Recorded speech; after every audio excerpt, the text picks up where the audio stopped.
palavra a engenheira Thelma, representante da Secretaria de Infraestrutura.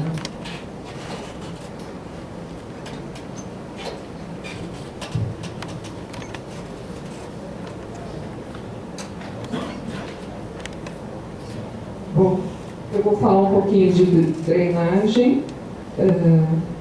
Claro que depois dessas apresentações eu fui um pouco prejudicada, mas vamos lá.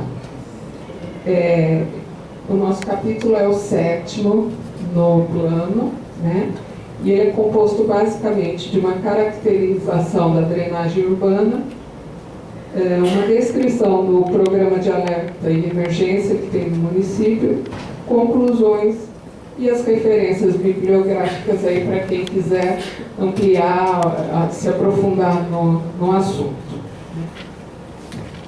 Bom, basicamente a drenagem ela pode ser dividida em dois tipos, a micro e a macro drenagem. O que seria a microdrenagem? A microdrenagem é isso que a gente costuma ver nas ruas, que são as bocas de lobo, as tubulações. A própria guia e sarjeta das ruas são elementos da microdrenagem. Já a macrodrenagem são os cursos d'água de qualquer porte, as lagoas, os reservatórios, são consideradas como macrodrenagem.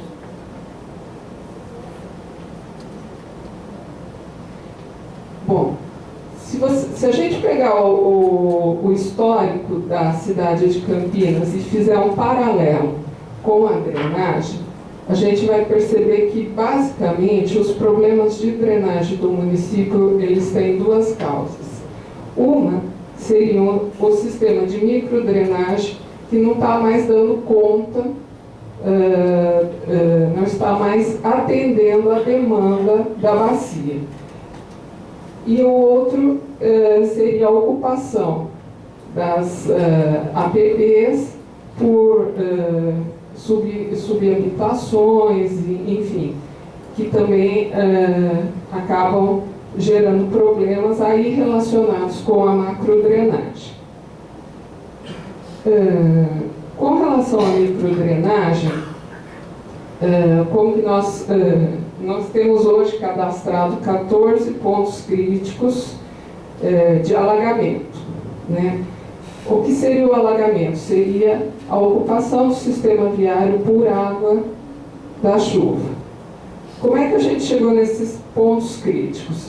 É feito um levantamento com base nas ocorrências registradas pela Defesa Civil, mas as reclamações que chegam à Prefeitura através do sistema de protocolo do 156, e todos esses dados são cadastrados, avaliados, e não se tratando de evento excepcional que pode gerar um alagamento de pista, ele foi cadastrado como ponto crítico. Hoje no município, então, nós temos 14 pontos críticos decorrentes da deficiência do sistema de microdrenagem. Os pontos são Avenida Princesa do Oeste, uma parte já foi equacionada, mas ainda nós temos um trecho a ser equacionado, Serra dos Cristais, Serra Douradas, todos na Bacia do Inhumas, Rodrigues Alves e Delfino Sintra, também Bacia do Inhumas, do Córrego Serafim, nesse caso, a Coronel Quirino, com um sistema ausência de um sistema de microdrenagem, né?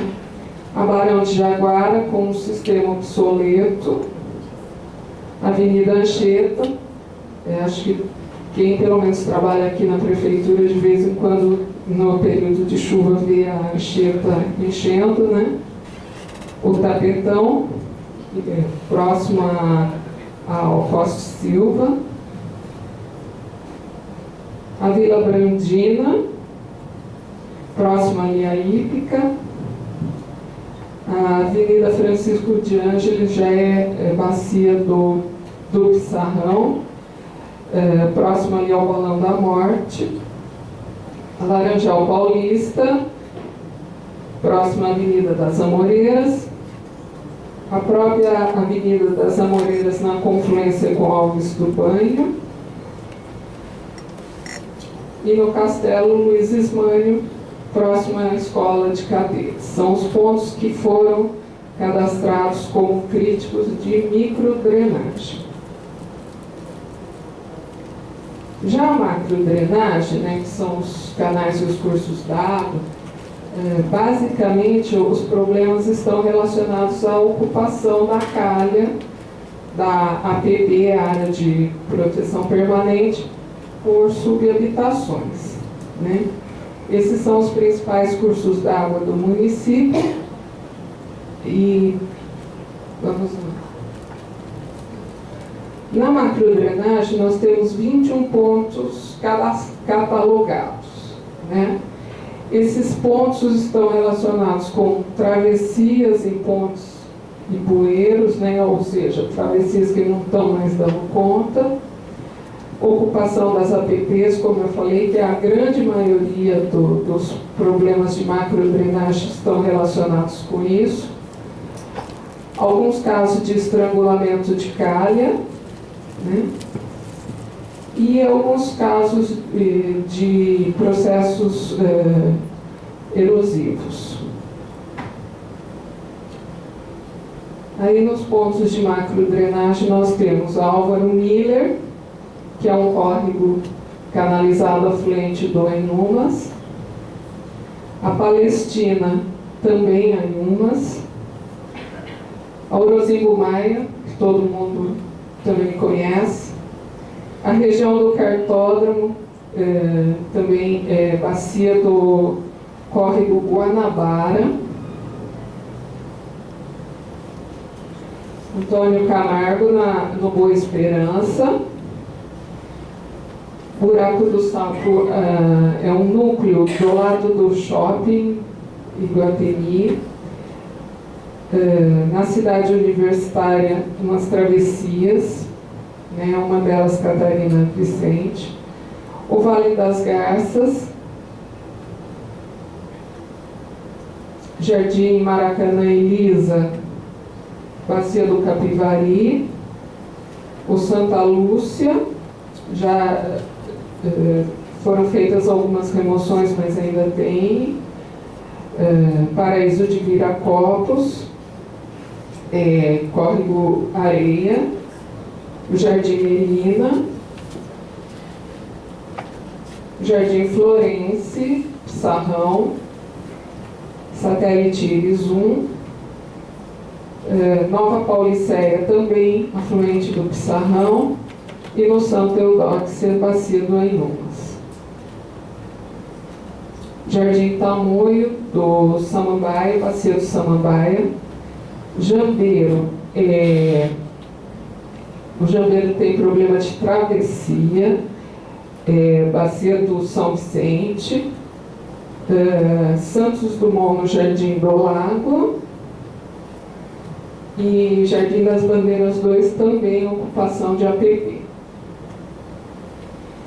Sintetizando todos esses pontos, eles estão distribuídos no município dessa forma, sendo os vermelhos são pontos críticos de inundação, ou seja, relacionados à macrodrenagem, e o lilás são os pontos críticos de alagamento relacionados à microdrenagem.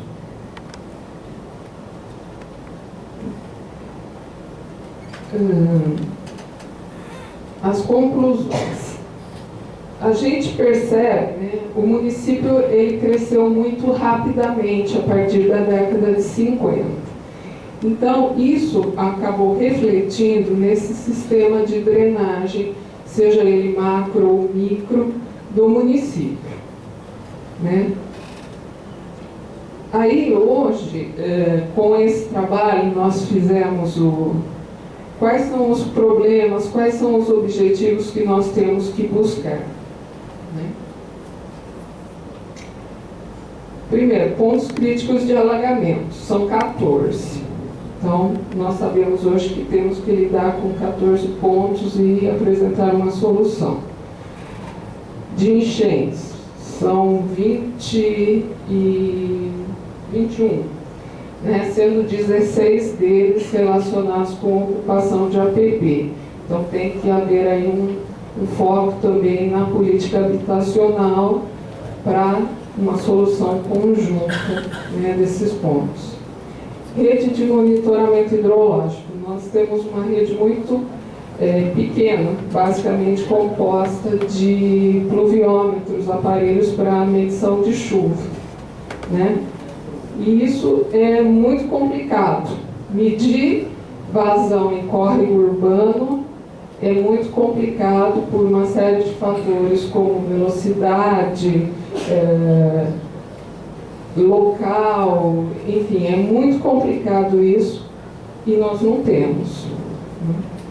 Plano diretor de drenagem, também não temos. Precisamos pensar nisso. Também não temos um plano de controle de erosões e assoreamentos.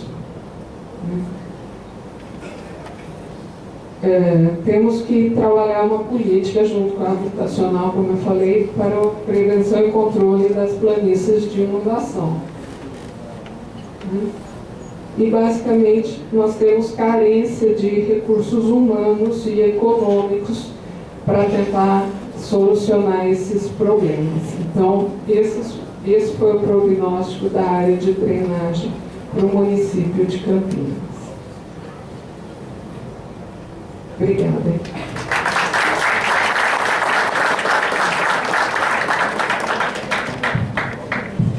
Obrigada, diretora, pela sua exposição. Passaremos agora a oitiva dos presentes para a manifestação. Daremos prioridade às perguntas escritas e após daremos oportunidade para as manifestações orais. São 13 perguntas escritas, pela qual então, eu vou classificar por assunto a ser respondida pela coordenação, pela SANASA, a respeito do abastecimento de água potável e esgotamento sanitário, serviços públicos a respeito da limpeza urbana e manejo de resíduos sólidos, e Secretaria de Infraestrutura a respeito da drenagem e manejo de águas pluviais urbanas. Em relação às perguntas da coordenação, a primeira delas é do senhor José Furtado. Ele pergunta: há ainda áreas contaminadas? Não postos de gasolina, não identificadas. Como é possível dar o diagnóstico como encerrado com esta falta? A segunda pergunta relativa à coordenação é do senhor Sidney Roberto Morelli.